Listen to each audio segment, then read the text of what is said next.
ஒரு விஷயம் தெரியுமா? கடவுளின் ஒரு தீர்க்கதரிசி உயிரோடே புதைக்கப்பட்டார். ஆமா, அவர் பாவம் செய்ததால இல்ல, உண்மையை சொன்னதால.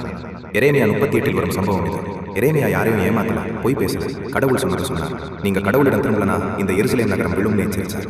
ஆனா அந்த உண்மை தலைவர்களுக்கு பிடிக்கல. அதனால என்ன பண்ணினாங்க தெரியுமா? ஒரு இருண்ட அழுக்கான சேறு நிறைந்த நிலவரை பள்ளத்துக்குள்ள எரேமியாவை தள்ளிவிட்டாங்க.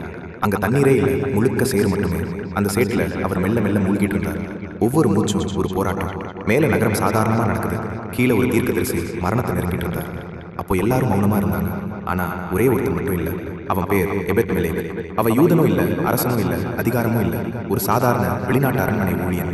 ஆனா அவன் மனசுல கடவுள் பயம் இருந்தது. அவ இதை கேள்விப்பட்ட உடனே துணிச்சலா அரசன் கிட்ட போய் சொன்னான். அரசே, இது தீமை. தீர்க்கதரிசி அங்கேயே பசியினால இறந்து போயிடுவார்.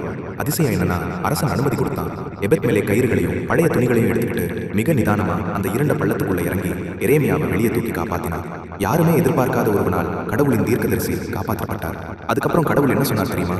நீ என்ன நம்பினாய், அதனால இந்த நகரம் விழும் நாளிலே நான் உன்னை பாதுகாப்பேன். இதுதான் உண்மை. கடவுள் பிரபலமானவர்களை தேடுவதில்லை, பெரிய பதவி இருக்கணும்னு அவசியம் இல்லை. உண்மையான இருதயம் இருந்தா போதும். சில நேரம் ஒரு தீர்க்கதரிசியை மீட்பவர் யாராலும் கவனிக்கப்படாத ஒரு சாதாரண மனிதராக இருக்கலாம். நீங்க கடவுளை நேசிக்கிறீங்கன்னா கமெண்ட்ல நன்றி ஆண்டவரேன்னு பதிவு பண்ணுங்க. இப்படி மனசு தொட்ட பைபிள் உண்மைகளுக்காக எங்களை ஃபாலோ பண்ணுங்க.